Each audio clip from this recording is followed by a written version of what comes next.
Of 2014, the United States experienced a massive surge in immigration across the Mexican-U.S. border. What was alarming, however, was how many of the immigrants migrating across the border were minors. The sudden and large influx of young migrants brought immigration from Latin America once again into the national spotlight. But the rise of Latin American migration to the United States is not a recent phenomenon. Whereas immigration to the United States used to be predominantly European, most immigrants today to the United States come from Latin America. But what are the roots of Latin American immigration? The old adage is that people will move to improve. Similar to this adage, neoclassical economics argues that immigration from one country to another country will occur whenever an individual finds it in their best interest to migrate to another country. Essentially, individuals run a cost-benefit analysis to determine whether the costs of moving from one's home country are outweighed by the benefits expected when arriving in another country. If they think the benefits outweigh the costs, the potential immigrant will decide to move. Proponents of this theory argue that the high influx of immigrants from Latin America to the United States is due to the difference in wage levels. Accordingly, the high wages in the United States relative to Latin American countries drive individual desires to migrate toward the United States. For example, some studies suggest that Mexican migrants can expect to earn up to 5 times as much in the United States as they would in their home country. Clearly, this plays an obvious role in a migrant's decision to move. A second theory that also helps explain why migration might occur between two countries is the new economics of migration theory. This theory argues that migrants don't move because of the pull of higher wages, but because of the push of ineffective markets in their home country.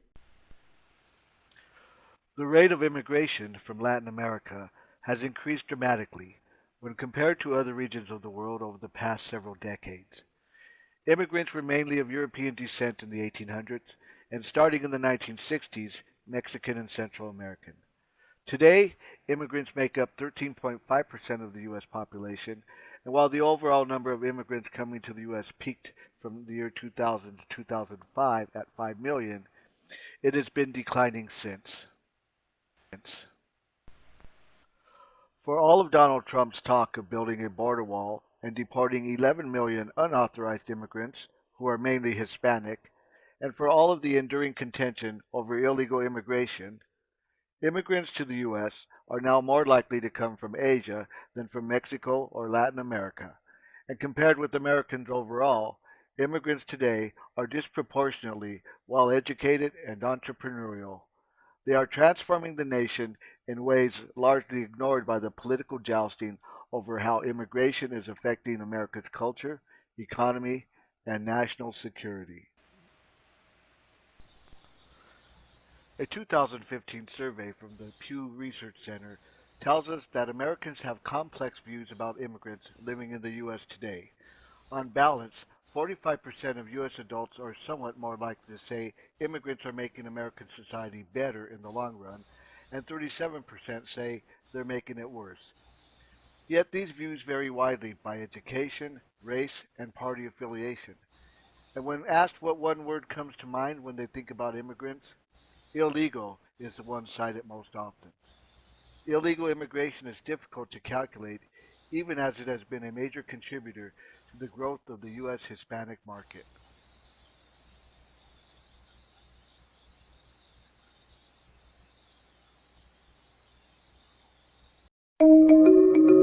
Most people in the public, I believe, are very ignorant do not know the facts surrounding the whole immigration phenomenon. Most people say, well, what don't you get about illegal? Why do they cross the border? Not acknowledging at all that our government for over 100 years has done everything in its power to attract undocumented immigrants, especially from Mexico, to build this country. Without the immigrant labor force, we would not have been the economic powerhouse that we've been. It's immigrants that have given really the lifeblood of this country.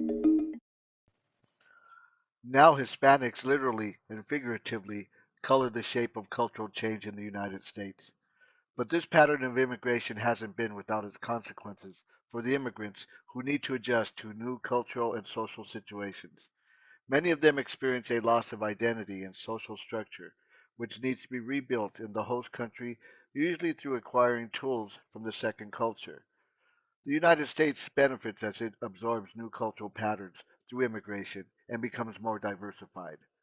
This in turn causes the new arrivals to further influence migration from their home countries through positive information and expectations. The result, of course, is that Hispanic immigrants learn to be consumers and as such influence marketing practices, stressing the importance of understanding how Hispanics acculturate and create meaning in their new society.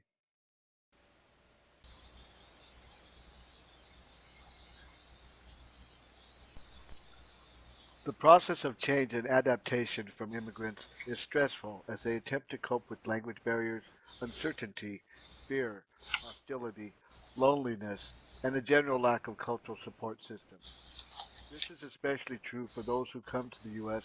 seeking work to help support those loved ones they left behind.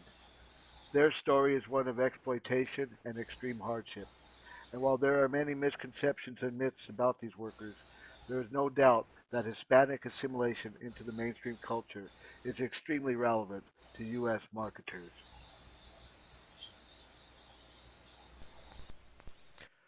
A compromised definition of culture is the sets of designs for living that human groups pass on from generation to generation. These designs for living are both the objective and subjective. These subjective aspects are harder to pinpoint than the external or objective aspects of culture. Subjective culture runs in the background and can have profound effects on the ways in which people make choices and behave. So, just because someone is a member of a culture doesn't mean that he or she is aware of its subjective aspects. And to assume that by hiring a Hispanic, this person will automatically understand Hispanic culture is a typical error of judgment. Members of cultures are not necessarily experts on their own culture. Many problems in Hispanic marketing happen because of this error. Enculturation, acculturation, and assimilation. What do these words mean? They have different meanings for many people, but there are some agreed upon definitions which the textbook shares with us. Dr. Felipe Korzenny tells us that enculturation is the learning of a first culture. This is the process that all humans born into a social group experience. They become part of their culture by learning the morals, values, orientations, and perceptual patterns of their social group. Enculturation tends to be pervasive and difficult to erase. Through enculturation, the process of communicating a group's culture from generation to generation, you learned what you liked by choosing from among the elements available within your culture. Your friends, colleagues, the media, and most importantly, your family. Communicate information about these elements and advocate choices for you to make. The first culture a person experiences tends to leave an almost indelible pattern in the cognitive framework of people. The emotional depth of enculturation is expected to affect the way in which immigrants adjust to the second culture. Consider the degree to which individuals value keeping their original cultural orientation and the degree to which they find it valuable to maintain a relationship with the second culture. Those individuals who wish to preserve their culture and also relate to the second culture integrate. Those who don't value preserving their original culture and value the relationship with the second culture assimilate. Those who value their culture and do not care for the second culture tend to separate. And finally, those who do not value either culture become marginalized. Acculturation and assimilation should be addressed simultaneously because these processes can be conceptualized as distinct alternatives for resolving cultural change. Acculturation can be described as the process by which individuals acquire a second culture in addition to their first culture. In other words, acculturation is the dual process of cultural and psychological change that takes place because of contact between two or more cultural groups and their individual members. At the group level, it involves changes in social structures and institutions and in cultural practices. At the individual level, it involves changes in a person's behavioral repertoire. These cultural and psychological changes come about through a long-term process, sometimes taking years, sometimes generations, and sometimes centuries. Assimilation, however, is the relinquishing of one's cultural identity and moving into the larger society. This can take place by way of absorption of a non-dominant group into an established dominant group, or it can be by way of the merging of many groups to form a new society, as in the melting pot. In either case, eventually a single relatively uniform culture evolves. One culture is replaced with another. Assimilated individuals are those who have largely forgotten their Hispanic roots. They may still have some emotional relationship with Hispanic cultural manifestations, but they generally identify themselves as Americans, as opposed to Hispanics or Mexican Americans, and they are likely to speak English almost exclusively. What's fascinating is that Hispanics who acculturate, as opposed to assimilating, find they can often have the best of both worlds and can select attributes of both cultures that they enjoy. An interesting phenomenon resulting from crossing cultures is that belonging to one culture or another becomes difficult. Mexicans in the United States often are heard to say, ni soy de aquí, ni soy de allá, or I am neither from here nor from there.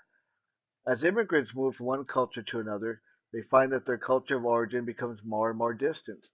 This could be because a person rejects the second culture for not having the qualities they miss from the first culture, or may perceive the second culture as cold and unfriendly. Or a person may want to be part of the second culture, but are not made to feel welcome and soon distance themselves from it. When this happens, many choose to belong to a third culture of people who are not from one place or another any longer. This third culture is composed of different people who feel marginalized and seek to find their identity in a host culture where they don't mix in well. The third culture phenomenon becomes more pronounced among marginalized young people who wind up being their own identity. Dr. Felipe Korzenny explains further. My name is Felipe Korzenny. I was born in Mexico, actually, and I came here to get a PhD at Michigan State University. Uh, and then after finishing the PhD, I stayed in the United States as a professor at Michigan State, actually. And then I did some more work, and then I started a company that specialized in marketing to U.S. Hispanics. And that was one of the first ones that existed in the United States. Actually, it was the first one, if I'm not mistaken. And we did pretty well. We merged that company with another company and eventually sold it and went back to academia, where I am back now at Florida State University, where I am the founder and the director of the Center for Hispanic Marketing Communication, where we have actually written a couple of books and articles, and we have pursued the Hispanic market for quite a period of time, and we have many students who are taking our courses, up to about 600 students a year. Plus we have certificates and online courses, and so that's our passion. That's what I do most of the time. Great. Can you tell us a little bit about the diversity that you see amongst Hispanics in the U.S.? Yes. Obviously, there is diversity of many types. Most Hispanics in the United States come from Mexico. It's almost 70%, if not more. Nobody knows for sure because of the problems with accounting for undocumented immigrants. but at least 70% are from Mexico. So that creates a little bit of homogeneity when it comes to the U.S. Hispanic market. But then, of course, there are immigrants from the second largest group is from Puerto Rico, with about almost 8% of Hispanics having that background. And then you have another pretty solid group from Cuba, which is about 4%. And then you have all the Central American countries combined be almost 15%, and the rest is from Latin America, South America mostly. And so they do come with different customs and ideas, different taste for food in particular. Food preferences are quite different across the different countries, even though there are some similarities, but food differences are pretty pronounced. However, when it comes to ideology, philosophy, perception of the world, then the homogeneity is pretty strong, because Hispanics have an interesting common background, which is about 400 years of Spanish domination, which has left a huge mark on the entire continent. And even Brazil, that is not considered Hispanic, had the same amount of dominance from Portugal. And Portugal is not that different from Spain in many, many respects. So just that colonial heritage is very, very strong, and that homogenizes the culture. Then you have the Catholic religion, which, even though it's not universal, it is still dominant and creates a lot of the same way of looking at the world and perception of things. And then you have the Spanish language that is very powerful, because there are sociolinguists that argue that the language you speak affects the way you think, and it does. And so we have a lot of things in common. So we have some diversity that comes from the countries of origin, but we have a lot of commonalities that are associated, excuse me, with that heritage. Many Americans see the Hispanic story as an immigrant story. Mm-hmm. How do you see that playing out? Well, immigration to Mexico, for example, right now is negative. People are not coming here for several reasons. One of them is that now Mexico is doing better than the United States economically, and their rate of growth now is 6%, while the United States is barely 2%. So Mexicans are preferring to stay in Mexico. Then the growth that we have in the United States due to immigration is basically null. And most of the growth of Hispanics in the U.S. is due to births and not to immigration now. And so, being that the case, and also because of all the immigration arguing back and forth by politicians that are using it more like as a tool for their own purposes. But what is happening basically is that those Hispanics that are now born in the U.S., which are now the majority, these people are not really immigrants in some ways. They do have some immigrant heritage because of their parents and grandparents, but they themselves are not immigrant. But they are not either American in quotation marks. They're not from here and they're not from there. They are a different identity. And this different identity is what is contributing a lot to a new perspective on things that I think marketers need to consider, because it's not the same as marketing to somebody in Mexico or in Chile.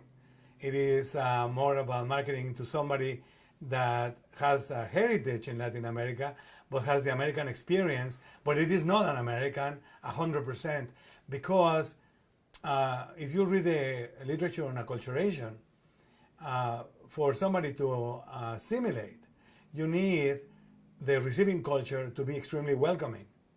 And the U.S. culture has not been as welcoming.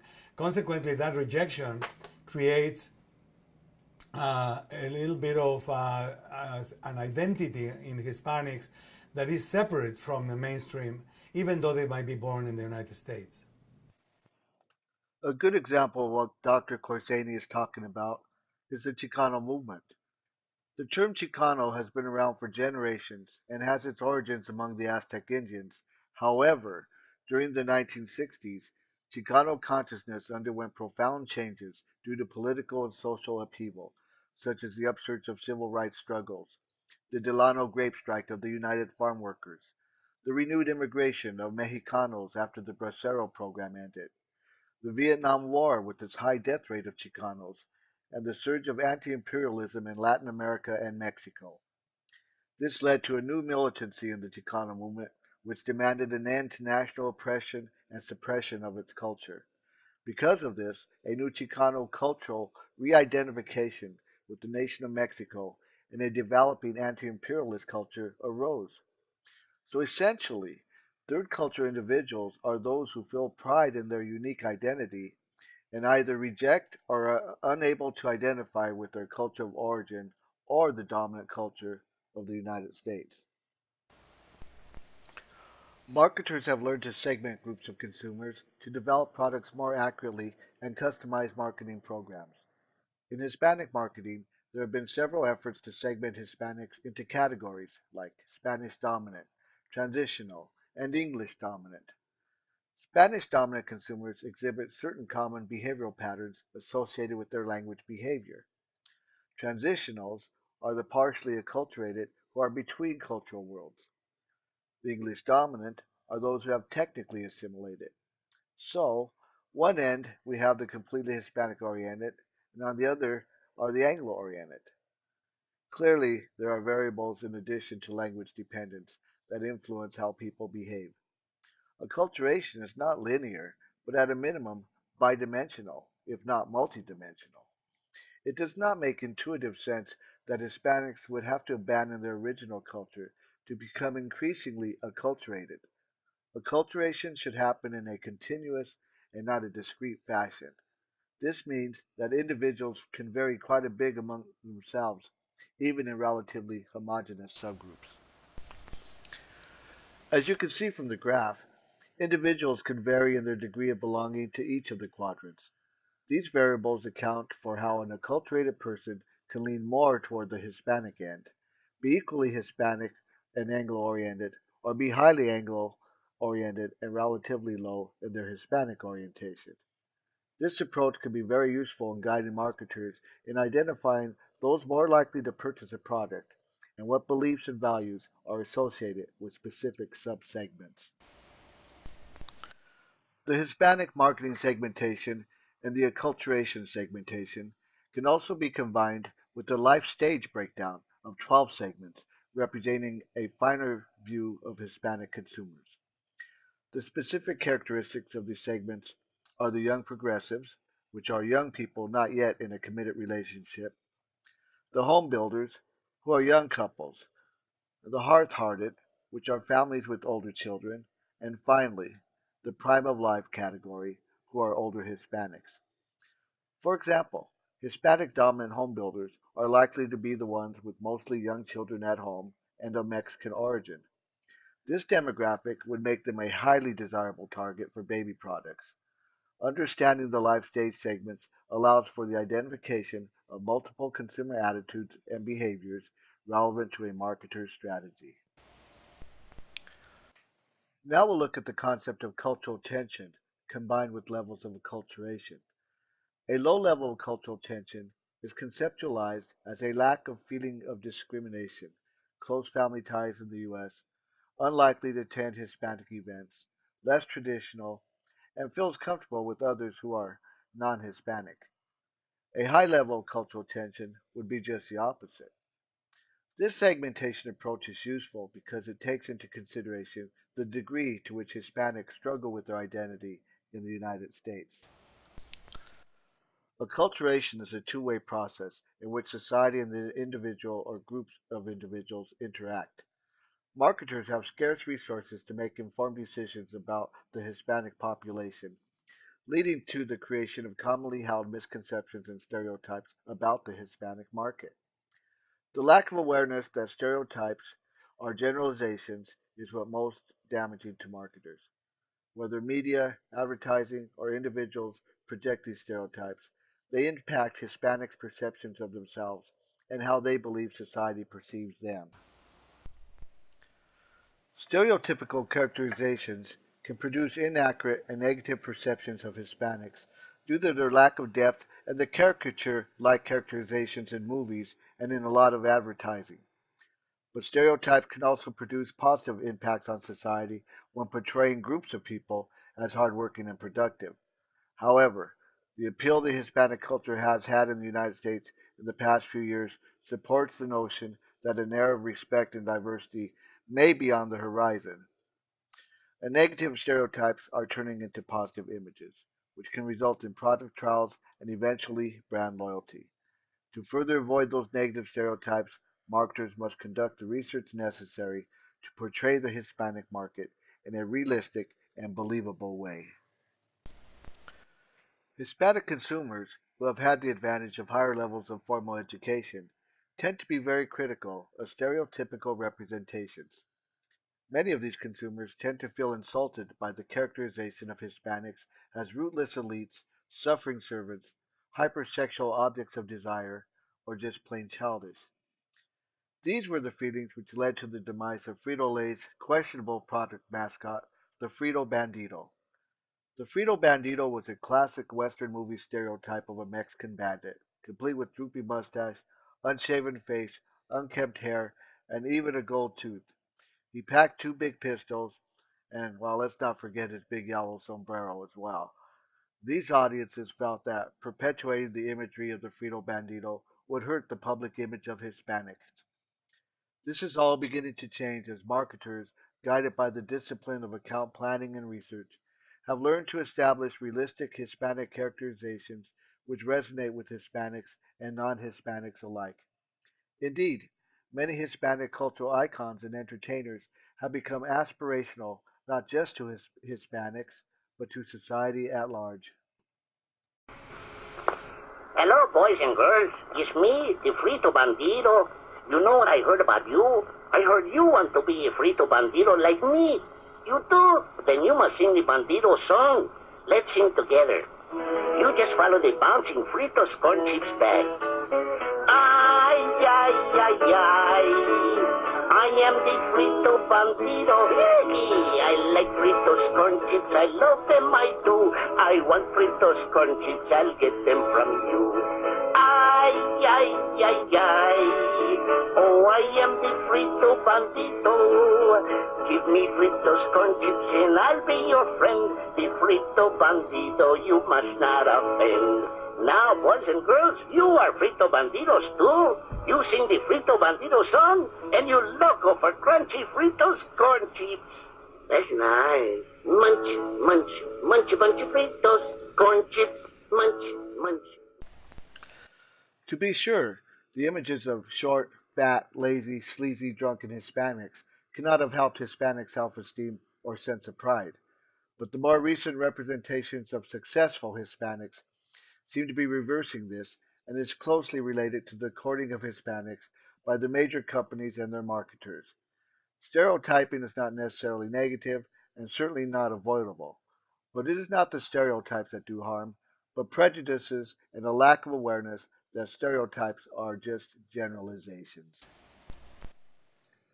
So, as you can see, this is a time when courting the Hispanic consumer with positive images can profitably cross language media boundaries. When non-Hispanics see attractive and appealing portrayals of Hispanics and their culture, they start to have reasons for coveting and acquiring Hispanic culture as a second culture for them. Crossover marketing opportunities can now go both ways. Hispanic culture is open for business. My name is Douglas Martinez, and thank you for watching.